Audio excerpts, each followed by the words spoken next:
is up, everybody? I'm Jeff London. This is the Mediocre Alaskan Podcast, where we are intolerant of weak-minded attitudes that keep people from pursuing new and exciting things in the areas of fitness, outdoors, and general lifestyle. Everyone is mediocre at some point. If you stay there, that is your fault.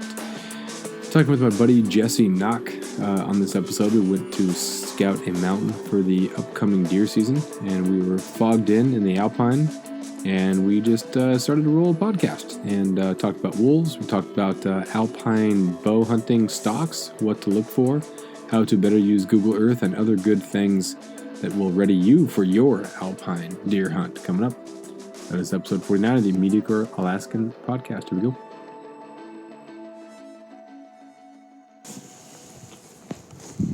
Yeah, the weather's, it's not lifting. The weather report is the same as it has been. It's foggy with some fog in it. Currently no rain, which is nice. Yeah. Real nice. Scouting mission. Ready for Big Fork opening weekend. Couple weeks. How often before opening weekend do you like to scout if you're doing something new territory, Alpine, whatever? Because if you go up there like a couple days before, then you kind of run the risk of putting your scent up there. So what's kind of like you feel is a safe time to go up there, check it out, and get back down without stirring things up? Kind of like you said, don't really want to go in there too close to hunting season to run the risk of spooking something. But usually I like to wait till, I know it's a little bit early now, but around the 4th of July or so. Usually bucks are antlered enough to kind of tell what they are. They're in their summer range, and you know pretty much what they're going to be doing when you're up there trying to kill them. So then it's, if you spook something, you got a chance of coming back into play later on instead of spooking it out for the hunt. So that scent's pretty important up here. Once you get your presence known, the big bucks we're looking for, they don't want to play. Have you attributed any success you've had to specific scouts? Like, the only reason I got this is because I scouted it out. I knew exactly what was going on. Or is this just an excuse to get up in the Alpine, check it out, and then get you excited for when it opens? Yeah, pretty much. I've never actually killed a buck that I've seen before season but it doesn't stop me from trying to spot the one that I want to try to shoot. But morning thing kind of gets my confidence level up, gets me stoked, lets me put boots to the ground, get a feel for the area, see some passes and some areas that kind of looking at Google Earth and to see if you can make it. And just kind of put some boots to the ground, just test it out. It looks so different than Google Earth. You can get an idea of it, but until you actually see it, like we're looking down a pretty steep face. Even if you put the Google Maps on 3D, it's different when you're looking down this. And then you add in the height of the grass after another month of growth, man, this is going to be, especially wet, man, this is a slick slope. Yes, it is. This is a little different than what it might look like on Google Earth. And also, some of the grass around here, I mean, it gets, if a buck is bedded down, you're seeing maybe just the tips of it. Whereas other times you can almost get a shot in the grass. But it's different. It can feel steeper too. But ever been totally ruined by Google Earth? There is some areas I thought that kind of looked like I could make a pass through there, just feeling it out and kind of set my plans and my plan of my hunt to head to that area, and come to find out that it's a little bit steeper and rockier than I thought. And but other than that, I mean, for the most part, it's such an awesome tool. It helps out so much. You can check the sun setting features on it, the sunrise features on it, and figure out what sides of what hills are getting the most sunlight on it to figure out the greenest. You can figure out what hills are getting the first sunlight on it to find where the buck's going to be bedding down immediately. Where hills with shade on them, where they might potentially have bucks feeding later in the day, earlier in the afternoon. There's so many things. You can track how far it's going to be and the elevation gain and descent. It's awesome. It's sometimes it feels somewhat unfair that you can do this much research from your home. Well, back in the old days, that's what they were doing, right? Yeah. Grandpa Jedediah was on the Instagram there and was doing research, and on Facebook, checking it out. Yeah, it was dial-up though. Yeah. So. And if the phone lines are busy, man, it's no good. Yeah, exactly. I'm pretty new to the bow hunting program. What are you looking for alpine-wise as far as making socks? What type of terrain lends itself better to alpine bow hunting than obviously rifle? It's just a matter of your comfort level of shooting. But what are you looking for bow-wise? I guess a lot of relief to the ground. I guess the best way you're going to find that is a little bit steeper terrain. You need to be able to spot the bucks. We talked about it kind of on the way up the mountain and the rolling muskegs. It's really hard to find a deer in those that isn't going to be on to you by the time that you walk up on it. You need to... What my game plan is I try to find a mountain and I try to find another slope across from it that I could hike to it, stay off my mountain that I want to hunt, don't put your presence in there, don't put your scent, and then glass across back to the mountain that you want to hunt. You can't really pattern Sitka blacktail very much. The only time you can somewhat is alpine. They will stick to the same game plan if they're not bumped. Once they get bumped, it's just it's a toss-up. You don't know where they're going to go. So what I like to do is spot a buck from the far side, usually in the morning, around 9 or 10 or so. They usually bed down. They'll go down into some scrub brush right on the timberline, usually the bigger mature bucks. I like to wait till a little bit later in the day. Once it starts warming up, if you get a good warm day, the thermals will start rising up the mountain at a certain time. Once the wind starts coming up the mountain, then you can make a play and circle exactly on top of the buck. Picking out a landmark on the way. What I do, a really cool tip, is find where your buck's going to be at and actually take a picture of it with your camera, of where the buck's bedded, the vegetation around it, and then as you get closer to your stock, you can refer back to your camera screen and pinpoint exactly if you're in the right area or not, because here you can...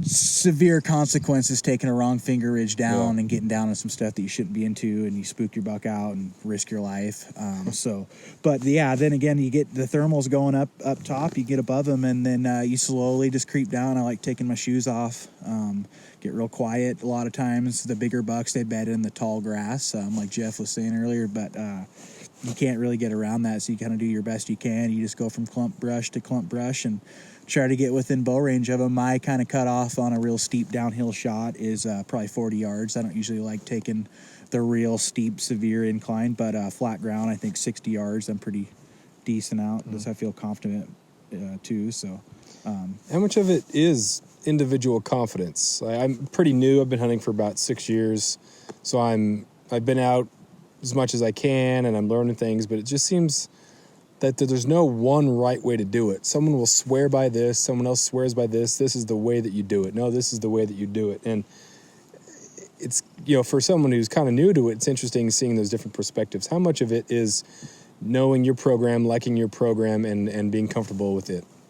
I think it's a ton. I think it's more than people estimate on that. I think that's about almost everything. If you have it mentally in confidence, there's not much you can't do.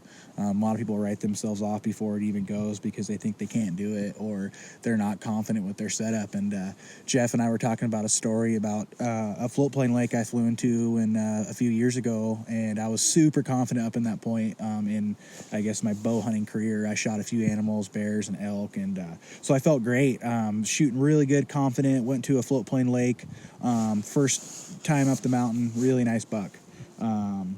Stalked into him, got to comfortable range, and I put a pour shot on him. And I tracked that buck all the rest of the next day. Couldn't find him.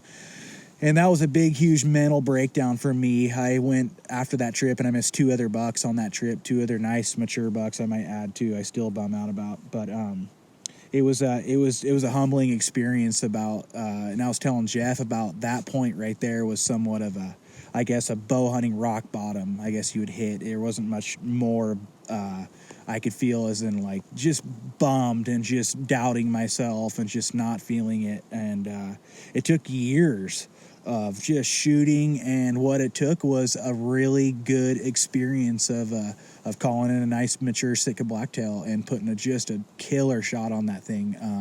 And up to that point, I surprised myself when I made the shot. I was kind of doubting myself when I took the shot, and from then on, I shot 3 other deer after that shot, and I've never felt so confident pulling my bow back on an animal after that.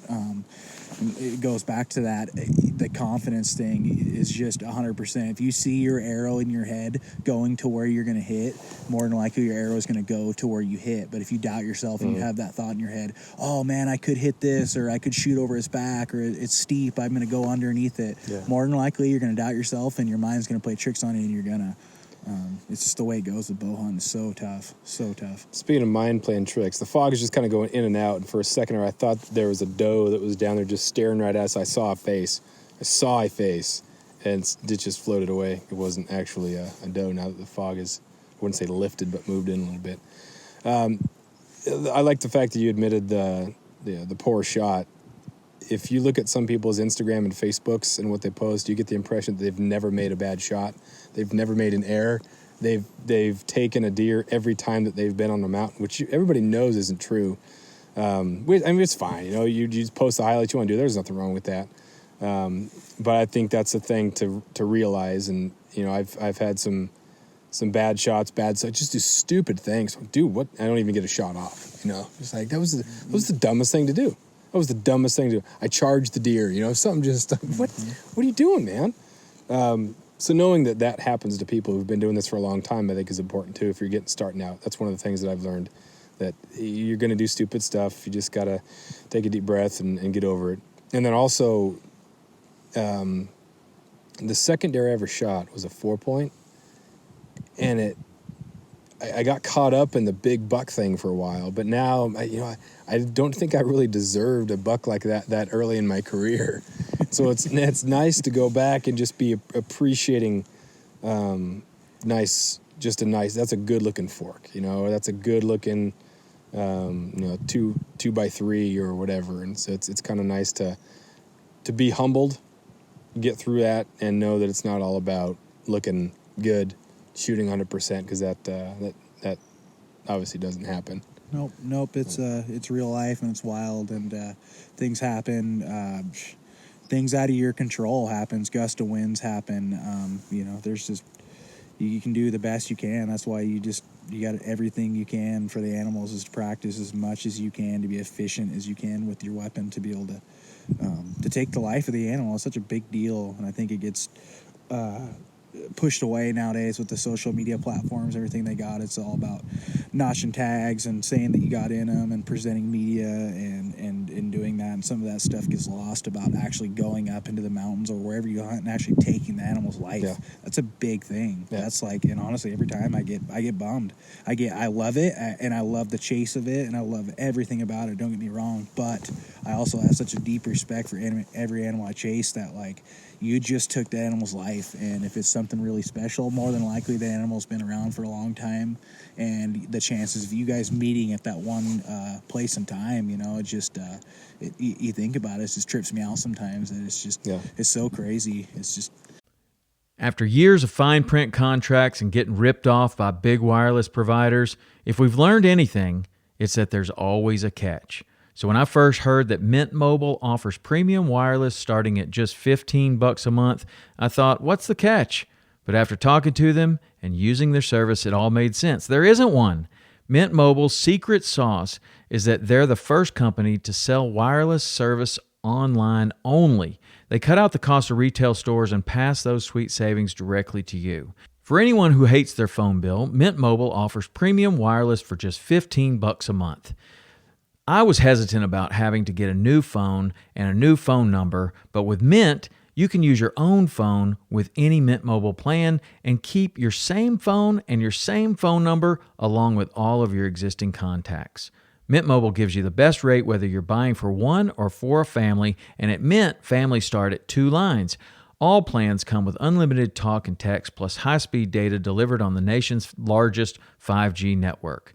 Switch to Mint Mobile and get premium wireless service starting at just $15 a month. To get your new wireless plan for just $15 a month and to get the plan shipped to your door for free, go to mintmobile.com/waypoint. That is mintmobile.com/waypoint. Cut your wireless bill to $15 a month at mintmobile.com/waypoint. And I love it. I love the chase, but it doesn't bum me out if I don't get anything. If I have chances, and I like we were talking about the weather, I don't even have to to kill animals on every trip if I have good weather. If it's just enjoyable and pleasant to camp and get up and cook your food and listen to the creeks down below you and the fog and just kind of, I mean, that's a win in my book. I mean, that's like the killing and is just a bonus of the hike and the hunt. The expression of it is an interesting dynamic because people would point to you who shoots videos and pictures, and then myself who writes articles. People could easily say, well, it's not just about the meat. Well, yeah, we're not going to lie. It's just the expression of the experience. And I feel compelled to share that and express it in the written form, whereas you like the videos and the pictures, because people love looking at it. There's an audience for that. Mm-hmm. So people who can't get out more, we're so lucky here that this was just a random Saturday. We're hiking a mountain. It's no big deal. We're not in some place that requires 3-hour drive to get somewhere. We're going to see a ton of people. We've seen no one here. We've seen nothing at all because of the fog. That's pork. Yeah. We saw one and then a doe. Yeah. But just to express the experience. Some people, they do it a lot by posting on social media, and that's kind of their way of expressing how important that is to them. Which, just because you take pictures, do videos, and I write about it doesn't mean it's any different. It is. And so I think it's maybe a little bit more difficult for us. I'm not saying that we have it bad or, oh, poor us, not at all. Yep. But the expression of it is something that's, because it does stir something on a different level, something that you can't get from going to an amusement park and on a roller coaster. There's something else going on. Yeah, I know how I feel watching good filmmakers' videos, or even, anybody's filmmaker, just inspired, just get excited, get your adrenaline going, thinking about, oh man, and if it gets you off the couch that one time and gets you outside and gets you doing something physical, what's wrong with that? I mean, that's a win-win, and just to show people like what we do, like you said, on a Saturday and a normal, and get people stoked on that, and get them to start filming their hunts, and whatever it is you come with the mountain for, whether it's to fill your freezer, whether it's to go take pictures of flowers, whether it's to go cut or go pick mushrooms, go strip cedar bark, whatever. It's like all user groups, get outside. It's like enjoy what you have. One of my pet peeves is hearing people that live in, and I believe, one of the best places in the world, and I hear them say that there's nothing to do and this place sucks. And I've only lived in this part of Southeast Alaska for a couple of years, and this place is unbelievable. Yeah. Like every week, it seems like there's something new sprouting up, going on, happening. Yeah. You got to get outside and do it. And man, we're never, none of us are getting out of here alive. You better do as much as you can when the time that you got it, and the freedom that we have and the health that we have while you have it. Because you ain't gonna be able to do this forever. This is tough. Even like we joked around today about mild discomfort hike, and we're pretty far back in here. We're miles back in Alpine. Like it's we're soaking wet. Had to layer up, and it's a good time. There was a point in history that I'm not sure. Maybe it was social media. It gets the blame all the time, but really, when people started being told that they're bored or they should be bored because they don't have something, that was communicated so much better with social media and with the internet. Now you have kids who live in a place like here, but because they don't have what they see on TV, it's different. When I was in high school up here, we just went outside and we just played. And then I went down south and I saw what I was missing. I thought, oh man, there was so much cool stuff to do. You can go to the mall, you can just do that sort of stuff. The social things were different. It was a novelty because we didn't have it. But then the kids down there would say, oh, well, this is boring because it's just a mall. It just is what it is. And so I think as culture becomes more, it adopts a specific way of entertainment that's acceptable. This is what teenage life should be like. And we discourage people from hunting, then, it makes it tough. We haven't evolved as a species past the need to hunt and gather food. It's just out of the vision of so many people that it's difficult, and trying to educate people and say, hey, it's okay if people go and do this. It's a healthy thing to do, to come up here and to hike. I will say that hunting has kind of ruined hiking a little bit for me, because it's hard to just hike for the sake of hiking. It's like get in shape for hunting. There's always a mission. There's some other angle. I know. Like right now, this is a scouting trip. Yep. Obviously, because we're freaking yelling from the mountaintop right here. Yep. We're tucked in behind some rocks, so we're not getting that the wind. But yeah, you're seeing it on a different level as an ecosystem for living things rather than a trail that'll get me to a lake that I then walk back down. It's picking your way through the terrain, and that's pretty special. Taking a long way to the grocery store. Yeah, that's right. Planning. This is going all the way up to the store to plan for the month later when you're going to be up here. Yep, and the wolves have been too. Oh, dude, I was just going to... we're talking about quality of kill, and if you have to make a good shot, I heard somewhere that like hemorrhaging blood isn't necessarily painful. It's just you get tired. And, who knows exactly how the deer feels, but... you get the shock and the dropping with a bullet from a rifle, and then with the bow, then that's great. But how absolutely terrifying! We found that buck that its horns were detached from its head. How terrible was that death? Terrible. Just terrible. The fear of the wolves closing in. At what point did it know that it's being followed or tracked? And oh my gosh. Yeah, and it looks like they got him out in the open too, laying out into the wide open alpine. Looks like a good bed area. Nice feed. Everything right there, and looks like a bunch of pups were there. It looked like everything was. After they got it, they come back, chewed on it a few times, chewed the antler, got the marrow out of the bones, the antlers, and then just droppings. And I've honestly never seen wolf puppy droppings like that, and they had been there for quite a while. There was just droppings embedded in the grass for I'd never while. seen them that small. I was seeing stout, but and we've been seeing wolf sign the whole way up the mountain. I mean droppings and tracks and such and trails, and but that was interesting. And I think that's one of the things in play. The rhetoric is there's not a lot of deer on Prince of Wales, and it's probably most people would admit that it's definitely in a lull. How deep the lull is, who knows.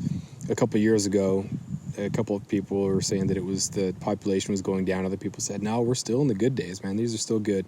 And you can still find bucks. It's not that there's 11 bucks, they're definitely around, but it's a little different. The work is a little bit different, even as someone who hasn't been hunting for a long time. You talk to a lot of people and just things you see yourself. Okay, it's a little different, but it goes in cycles. And there's a lot of territory that it's hard for people to get to, and it just might be the territory that wolves are intersecting more, or it's just in our brains. We've been hearing wolves, so that's you're seeing it from that perspective, and it kind of taints things. Interesting time to be here. Hopefully things recover and it's not, oh, look, I was right. Everything is jacked up, and look, I was right. Hopefully it works out, and because that's the last thing we want is for... I'm sure it will. Weather check. What's our... Give me some yardage on how far. I got 60 yards of visibility. 60 yards? Yep, 60, diminishing quick. Probably 5 to 10 mile an hour winds coming out of the west. Oh, really good. A little bit of mist coming down. I think we hit that 60% chance of precipitation like we were hoping we wouldn't for some reason. It's not a bad dry rain right now. There was rain earlier, and there was a nice warm patch there for a little bit until we got to the top. But I was talking about jumping in an alpine pond even. It got so warm. And I knew go ahead, man. Go ahead. Actually, I didn't want to because... You just don't feel like being a first responder. Gosh dang it. Now, it would have been selfish on your part to do that. Yep. Because then I would have had to deal with that. Yep, exactly. You have an emergency blanket in your... No. I put my down jacket on earlier. Yeah, you got multiple layers. Oh, yeah. Yeah, I'm a sissy. I usually have an emergency blanket, and I don't have it in my pack. I have my med kit, but I don't have my emergency blanket. I wear taller socks today and longer underwear. They go down my legs a little further than normal. So there you go. I mean, There you go. It's amazing the tolerance for misery The small that you can wins. get. We're talking about on the trip up, that wolf trapping experience I went on with Dave and Elijah, and how I just was out of my element. I probably complained more than I thought, but it wasn't going to do any good. They're not going to. We're out driving the skiff, who knows where. I had no idea where. I wasn't going to say, can we go back to town? But I could sense that they were like, oh, this guy's out of his league here. But, yeah, you sometimes do that for the story. Man, it was cold. It was cold. Character cold. building days. Coldest right I'd ever been in my life, man. Oh, gosh. So cold. Got a little clearing behind us here. Dude, it's going to open up a little bit for a second. It's a really big sucker hole. It is perhaps the biggest sucker hole. This is not a blue sky. We had that blue sky sucker hole for a second there. It was. Oh, yeah. my adrenaline was pumping. It was. We knew it was going to close. My fun meter was redlining. I thought it was going to happen, and then all of a sudden, right back to the gray. It's still surprising to me that we're even talking about the weather. It's Southeast Alaska. It's always going to be rainy. You just count on it being rainy, and you always bring your rain gear. How are we even? Oh, dang it, it's rainy. Oh, I think it's going to clear. No, it's not. It's not going to clear up. It's not going to get better. I'm pretty hopeful on that 40% chance of no rain. I'm pretty much, like I told you, I'm going to count on it. Just relentlessly optimistic. I almost wore shorts. No, stop it. Again, that'd be selfish. Me in the situation where Jeff would have to carry me out. no, we'd call in. I got the spot. Get the spot locator. Get a helicopter up here. Yep, Probably it could could. happen. They can do it. Yeah. They can get in here. I know Ryan McHugh could. Yeah. Well, there was that huge lake that you could put like a pontoon of a beaver in there. Elise. Yeah. They can get a couple in there. Turn around. Well, all right, man. We'll call that Alpine from on location. I like the on location stuff. Mm-hmm. It's good. You can buy some really expensive microphones and make it sound good in the studio, or you can do it on the Alpine and have just that background noise of wind, which is probably going to irritate people. So why can't he just wait? Yeah, that's what I do since I don't have the expensive equipment. But yeah, man, looking forward to a good Alpine season. You'll be going it alone over here while I'm where I'm going to hunt. But yeah, it's good stuff. Always nice to be in the Alpine. Yes, it is. Maybe we'll be able to get 100 yards of clearing for a second. It's going to happen. Doubtful. I'm going to count on it. Count on it, yeah, so you can go swimming in the lake on the home. All right, that'll do it. We're out.